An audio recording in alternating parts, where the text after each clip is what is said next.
Hello dear student. आज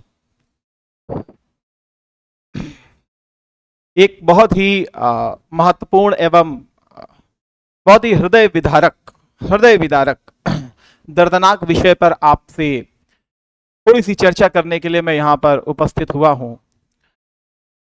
और एक मार्मिक अपील आप सभी जितने भी छोटे भाई बहन देवियाँ सज्जन, जितने भी माता पिता बड़े बुजुर्ग मुझे यहाँ देख रहे हैं, मैं उनसे विनम्र निवेदन करना चाहता हूँ।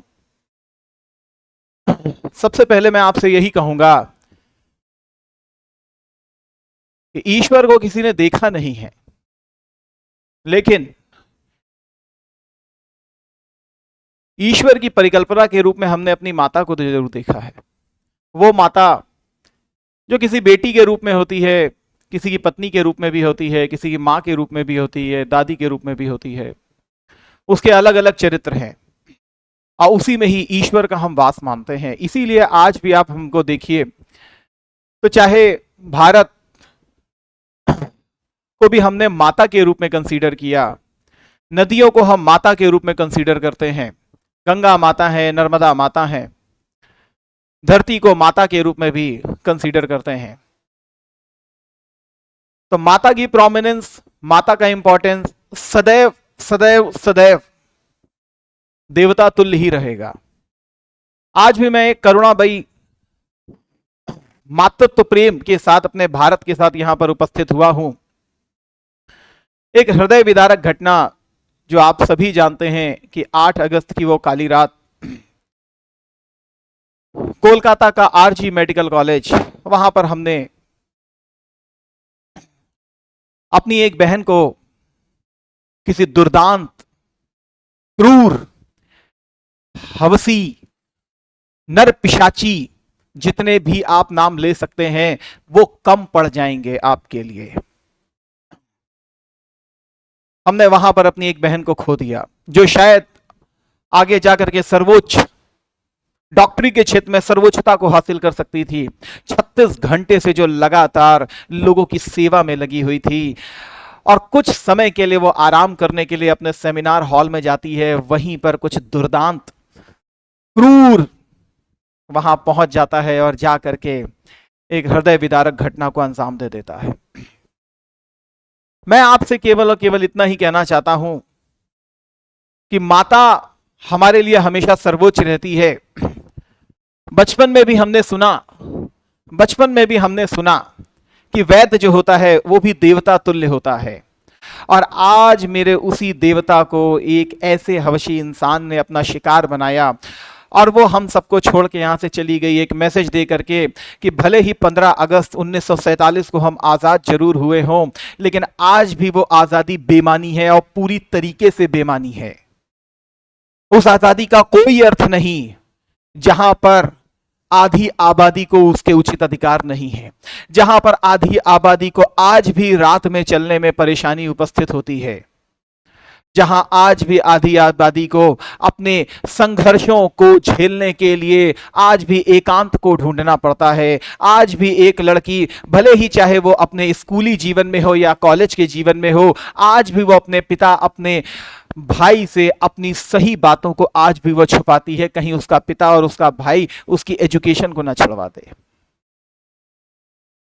किस प्रकार का हमने आज समाज निर्मित किया। एथिक्स केवल हमारे लिए ही रहेगा क्या? हम धर्म की बात करते हैं, धर्म के वास्तविक मर्म को तो समझो। धर्म के वास्तविक मर्म को अगर समझना हो तो तुमको दिखाई पड़ेगा धर्म का असली अर्थ होता है सत्य, अहिंसा, नैतिकता, करुणा, प्रेम, दया। यह है उसका मर्म। आज सारा मर्म टूट गया। आज केवल हम धर्म की चर्चा केवल और रिलीजन के फॉर्म में करते हैं।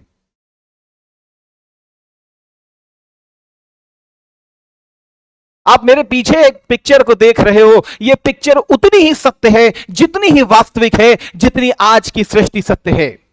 जी हां, वाकई ये एक देवता तुल्य है।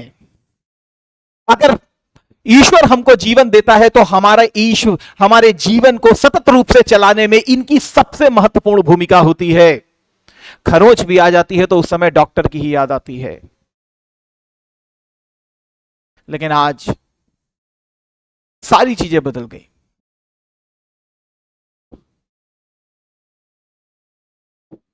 15 अगस्त 1947 को हम आजाद जरूर हुए थे, लेकिन ये 8-9 अगस्त की जो घटना हुई है वो सबसे बड़ी हमारे लिए चुनौती है। 2012 के भी उस दौर को हमने देखा था जब निर्भया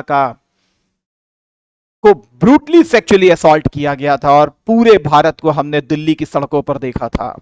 आज केवल और केवल हम मुख्य रूप से डॉक्टरों को इनके संघर्ष में देखते हैं। आज भी घर घर जन जन को मैं अपील करता हूं कि इन डॉक्टरों के साथ खड़े होइए। जिस प्रकार बंगाल की घटना को हमने देखा, बंगाल धरती है क्रांति की, बंगाल धरती है पुनर्जागरण की, बंगाल धरती है स्वतंत्रता सेनानियों की। यहीं की क्रांति से उपजा आंदोलन पूरे भारत में फैला था। राजा राम मोहन रॉय, ईश्वरचंद विद्यासागर जैसे महान नेतृत्व ने बंगाल की धरती को ही संजोया था। आज उस धरती पे काले दाग लग चुके हैं और ये काले दाग केवल और केवल उस वहशी दरिंदे के कारण नहीं लगे हैं। अच्छा, वो वहशी दरिंदा ऐसा वैसा आदमी नहीं है, वो भी वॉलेंटियर कॉर्प्स का आदमी है जिसके ऊपर रक्षा का दायित्व दिया गया था। मैं दिखाता हूं आपको उसकी तस्वीर, तो आप भी देखेंगे इस कलुषित आदमी की। ये इंसान नहीं है, ये दरिंदा भी आप इसे नहीं कह सकते। इसके लिए जितना गंदा वर्ड यूज कर सकते हैं आप, उतना गंदा वर्ड, वो वर्ड भी अपने आप में उतना गंदा नहीं होगा जितना ये इंसान गंदा है।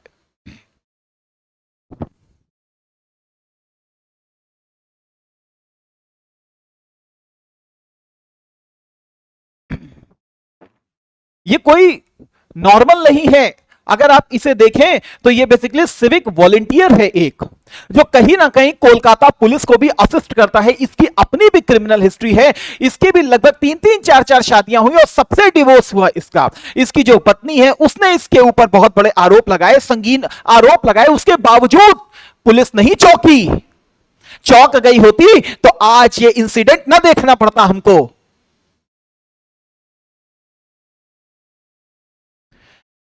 मकान तक आप अगर लेने जाएंगे रेंट का, तो वहां पर भी डॉक्यूमेंट पूरे बनते हैं। सरकार को छोटे से छोटे चीजों में भी डॉक्यूमेंट हमारे चाहिए होते हैं, तो इसके डॉक्यूमेंट को कहां नहीं देखा गया।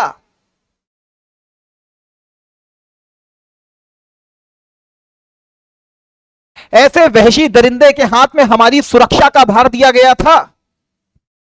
आपको पूछना चाहिए अपने आप से और प्रशासन को पूछना चाहिए अपने आप से कि किस प्रकार का रिक्रूटमेंट था ये। और जिस प्रकार का ये घटनाक्रम हुआ है, उस प्रकार से अगर देखा जाए तो बहुत हद तक लीपापोती ही की गई चीजों पर, ढकने का प्रयास किया गया चीजों को। 14 अगस्त की रात में वो कौन सी भीड़ आ गई थी और पुलिस क्या सो गई थी उस दिन? प्रशासन सो गया था। उसको नहीं पता चला कि कैसे हजारों की भीड़ एक मेडिकल कॉलेज पर आकर के हमला करती है। सो गए थे या दबाव में थे?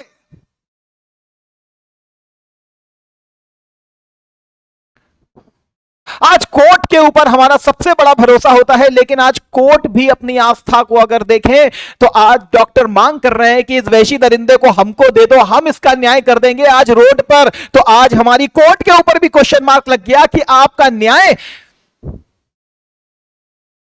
क्या वाकई न्याय है?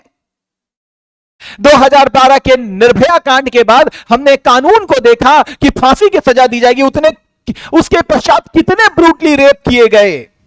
क्या सब में आपको फांसी की सजा देखते हुए मिलती है?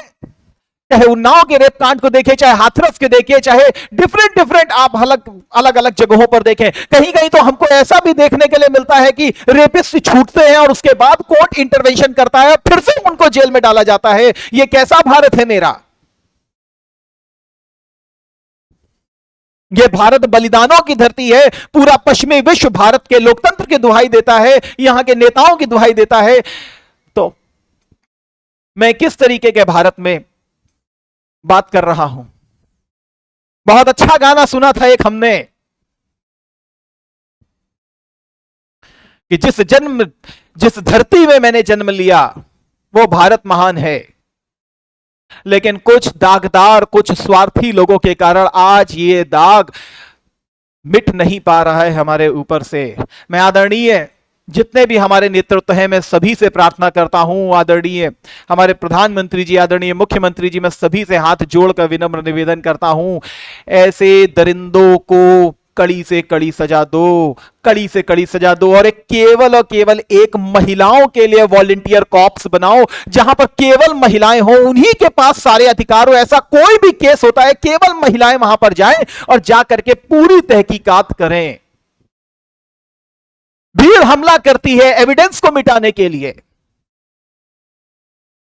एक इंसान का यह काम नहीं हो सकता है। ऐसा हमको पूरे साक्ष्यों के माध्यम से जिस प्रकार की रिपोर्ट आ रही है हमको देखने के लिए मिल रहा है, कोई बहुत अपने आप में बड़ी कॉन्स्पिरेसी है।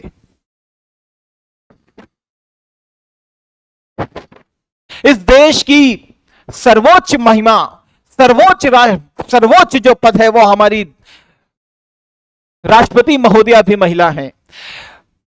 पश्चिम बंगाल की जहां पर एक घटना हुई है, वहां के भी आदरणीय मुख्यमंत्री जी भी महिला हैं। मैं सभी से प्रार्थना करता हूं, ये किन वहशी दरिंदों के समाज में हैं हम। फिर इन वहशी दरिंदों को हटाइए, इनको सख्त से सख्त पनिशमेंट दीजिए, महिलाओं के लिए एक अलग से स्पेशल सेल को लाइए। अगर वो वर्किंग कंडीशन में अगर सही नहीं होगी तो फिर वो कहां पर सही होगी?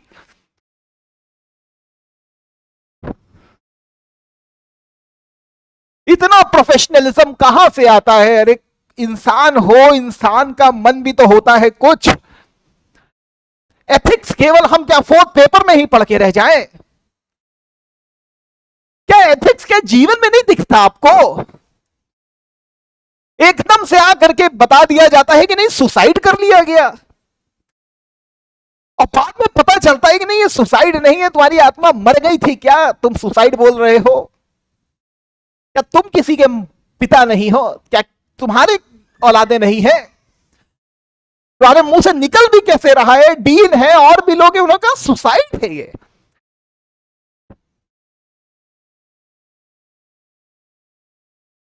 इतना ब्रूटल ये काम किया गया, टांगे तोड़ दी गई, उंगलियां तोड़ दी गई, आंखों में कांच भोग दिए गए। रे तुम उन आतंकवादियों से भी बड़े आतंकवादी हो, तुम बहुत गिरे नीच कलुषित आदमी हो। तुमको तो मैं एक लोकतांत्रिक समाज में हूं, एक सभ्य समाज में हूं, और इस सभ्य समाज के डॉक्टर आज ये मांग कर रहे हैं दरिंदे को हमको दे दो। तो न्यायपालिका के ऊपर भी हमारी आस्था डगमगा रही है। न्यायपालिका के ऊपर हम सर्वोच्च अपना विश्वास करते हैं।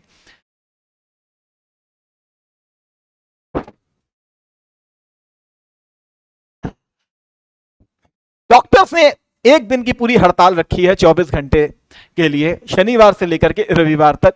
मैं पूरा समर्थन देता हूं इनको।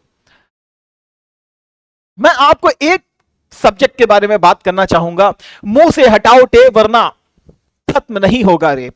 बिल्कुल सही है, आज डिसीजन लेना पड़ेगा। बाबा साहब अंबेडकर ने ऐसे ही नहीं लिख दिया हम भारत के लोग। अरे भारतीय है हम, ये हमारी ही बेटी है, हमारी ही बहन है, हमारी ही माता है। घर घर में याद रखिएगा, किसी ये कोलकाता में केवल इंसिडेंट नहीं, ये हर घर की वास्तविकता है। आप सबको जागना होगा, ये देश की बेटी के साथ ऐसा हुआ है।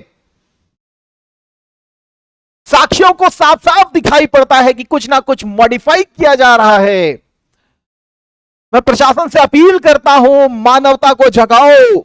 मानवता आपके अंदर जागनी चाहिए। नहीं मानवता जागती है तो तुम किसी काम के नहीं। फिर हम किसी काम के नहीं। मैं केवल प्रशासन की बात नहीं करता, ना सरकार किसी काम की, ना मैं किसी काम का, ना समाज किसी काम का। भारत भारतीयों से मिलकर के बनता है, ना कि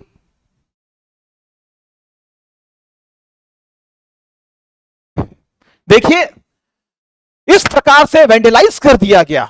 वेंडलाइज करने का केवल और केवल एक ही ऑब्जेक्ट हो सकता है कि कैसे के कैसे सबूतों को मिटाया जाए। अरे सबूत मिटाने वाले जो थे, अरे तुम्हारे घर में मां बहन नहीं थी? अगर मेरा वीडियो तुम्हारे तक पहुंचे तो डूब मरना शर्म से। ऊपर वाले को जाके मुंह दिखाओगे तो तुमको नरक का ही भागी बनाएगा। वो भी कहेगा तुझको मैंने भेजा था इंसान बना के नीचे, तूने अपने दिमाग से कभी काम नहीं लिया।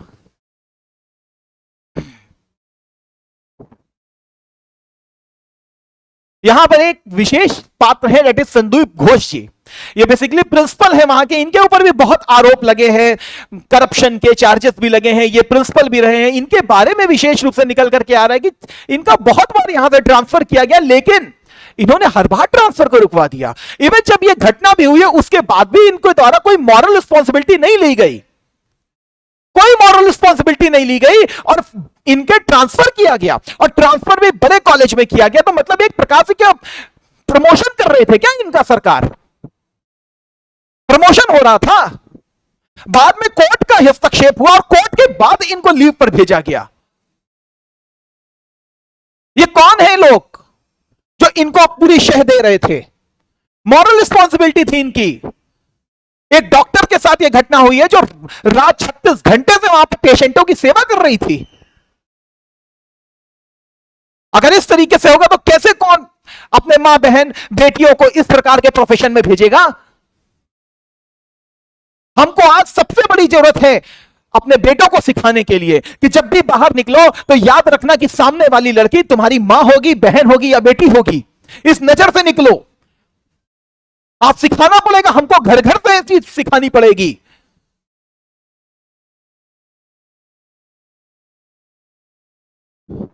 इनके केस हिस्ट्री को देखिए, और सबसे बड़ी चीज क्या है कि यहां पर मैं विशेष रूप से चर्चा करना चाहूंगा शांतनु सेन जी का। ये प्रोफेशन से डॉक्टर हैं और तृणमूल कांग्रेस के ये बेसिकली प्रवक्ता भी हैं। इनके द्वारा स्पष्ट रूप से आरोप लगाए गए प्रिंसिपल के ऊपर। उसके बाद इनको पार्टी ने निकाल दिया अपने कैडर से। क्यों? अगर सच्चाई का साथ देने का यही इनाम है तो ऐसा क्यों किया जा रहा है? कब तक हम निर्भया जैसी चीजें देखेंगे? कभी हाथरस देखते हैं, कभी उत्तराखंड का देखते हैं, कभी राजस्थान का, हर जगह हम इस चीज को देख रहे हैं। उठाइए, उठा के फेंक दीजिए इनको सीधे फांसी में, फटाफट फांसी लगाई, क्योंकि इनका कोई मानवाधिकार नहीं। ये मानव के नाम पर कलंक है।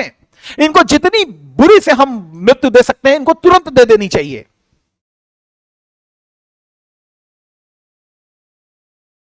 अब देखिए यहां पर थोड़ा सा इनकी हिस्ट्री को भी अगर इस कॉलेज की देखेंगे तो इनकी हिस्ट्री भी आपको दागदार के रूप में दिखाई पड़ेगी। 2001 में ही इनके ऊपर आरोप लग चुका है, लेकिन वहां पर भी सुसाइड, जांच के नाम पर सुसाइड हो जाता है। अब मैटर है कि नहीं है, इसका कोई बाद में नहीं पता चलता। यहां पर लिखा है वैश्यवती प्रौण शवो संग अश्लीलता, कोलकाता के आरजी मेडिकल कॉलेज में 23 साल पहले हुआ था एक कांड। उसमें हत्या और आत्महत्या को लेकर उठे थे सवाल, लेकिन कोई हमें उसके बारे में नहीं पढ़ा। हमको तो आज पता चलता है सोशल मीडिया के थ्रू। मीडिया के थ्रू हम इस चीज को जान पाते हैं और वाकई क्या कहते हैं जन आंदोलन के लिए हम तैयार हो पाते हैं। अगर इनकी बात करें 2016 में फिर से इनके यहां एक घटना घटी थी, और यहीं पर आप देखिए डॉक्टर शांतनु सेन जी रेडियोलॉजिस्ट हैं और बाकायदा इन्होंने आरोप भी लगाए थे इनके ऊपर, लेकिन कोई जांच नहीं हुई। इसका मतलब कोई ना कोई पॉलिटिकल कनेक्शन होगा भाई, ऊंचे ऊंचे। लेकिन मुझे तो आस्था है मेरी सरकार के ऊपर, मुझे आस्था है मेरी न्यायपालिका के ऊपर कि नहीं वो सही डिसीजन लेगा और बिल्कुल सही डिसीजन लेगा। लेकिन प्लीज डिसीजन लो, 10-10 दिन तक इस तरीके से मत रखो। हजारों की भीड़ आ जाती है, पुलिस मूक दर्शक बन जाती है, तो इसका कोई अर्थ नहीं रह जाता है। याद रखना, ये आज एक घर में ये घटना हुई होगी, कल को तुम में से भी, तुम्हारे घर में भी कल को ये घटना घट सकती है। इसीलिए कभी भी आरोपितों का साथ मत दो। वो किसी के सगे नहीं हैं, वो किसी के सगे नहीं है। उनको उनकी सही जगह पर पहुंचाओ, प्रशासन की भी मदद करो, और जो वाकई क्या कहते हैं कल्प्रिट है उसको उसके सही अंजाम पर पहुंचाना चाहिए।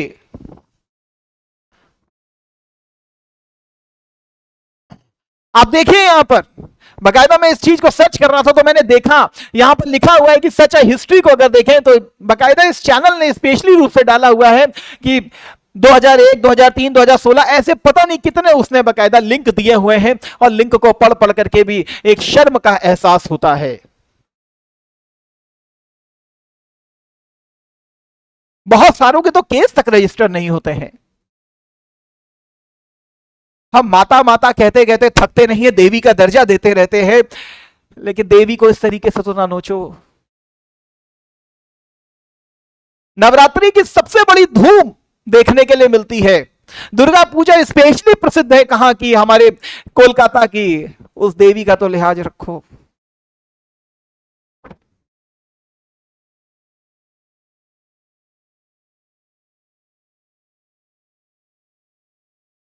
यहां पर देख सकते हैं आप, junior doctor jumps of 6th floor of covid hospital. इसको भी सुसाइड का केस दे करके कर दिया गया। कोई जांच हो ही नहीं पाती है। फिर भगवान जाने कौन सी क्या अंदर बातें चल रही थी, क्या चीजें नहीं चल रही थी। अगर आप इन सारे लिंक्स को पढ़ेंगे तो आपको बहुत सारी चीजें देखने के लिए मिलेंगी। भगवान जाने क्या चीजें चल रही थी। लेकिन प्लीज अब तो जाग जाओ, डॉक्टर का सपोर्ट करो। ये केवल कलकत्ता की घटना नहीं है, ये जन जन की घटना है। ऐसे वहशी दरिंदे आपके आसपास लगातार घूमते रहते हैं। अगर महिलाएं अगर नहीं, वर्क प्लेस पर भी अगर वो सुरक्षित नहीं है तो फिर कहां पर होंगी। शेरशाह का हम पढ़ते थे और शेरशाह के समय में डिसाइड किया गया था, इतना स्ट्रॉन्ग कानून था कि कोई भी एक वृद्ध महिला भी एक सोने का टोकरा लेकर के रात के 2 बजे जा सकती थी। ऐसे कोई कानून की आज भी हमको दरकार है। इतिहास केवल पढ़ने का विषय नहीं है, इतिहास हमको सिखाता है लॉ एंड ऑर्डर को मेंटेन करना भी। जिम्मेदारी का तत्व डालिए कि किसके अंडर में ये चीज हो रही है। जब तक रिस्पॉन्सिबिलिटी नहीं होगी तो नहीं हो सकता, ये चीजें नहीं रुकने वाली। हमको डिसाइड करना होगा, हमको अपनी सरकार को भी इसके लिए अकाउंटेबल बनाना होगा। हम आदरणीय प्रधानमंत्री जी से, आदरणीय मुख्यमंत्री जी से भी बहुत विनम्र निवेदन करते हैं, हाथ जोड़ करके, प्लीज हमें राजनीति नहीं चाहिए। ऐसे दरिंदों से हटाइए, ये समाज के सबसे कलुषित लोग हैं। ऐसे लोगों को तो उठा के बंगाल की खाड़ी में फेंक दो। ऐसे को तो भारत की जमीन तक नसीब नहीं होनी चाहिए। मैं बहुत भावुक हूं आज इस चीज को लेकर के, मेरा मन बहुत, मैं इस चीज को नहीं पढ़ पाया आज, अखबारों में नहीं पढ़ पाया, क्योंकि एक बच्ची का पिता भी हूं। इसीलिए विनम्र निवेदन करता हूं, प्लीज प्लीज अपराधियों को जल्द से जल्द पकड़ो। जितना बड़ा हो, जो भी हो, वट, देश से बड़ा कोई नहीं है, जनता से बड़ा कोई नहीं है। उनको फांसी के तख्ते पर लटकाना ही होगा। ऐसे लोगों के सभ्य समाज में कोई जगह नहीं है। प्लीज मैं सबसे विनम्र निवेदन करता हूं। सेशन को मैं यहीं विराम देता हूं। मैं इसके आगे अब नहीं पढ़ पाऊंगा चीजें। प्लीज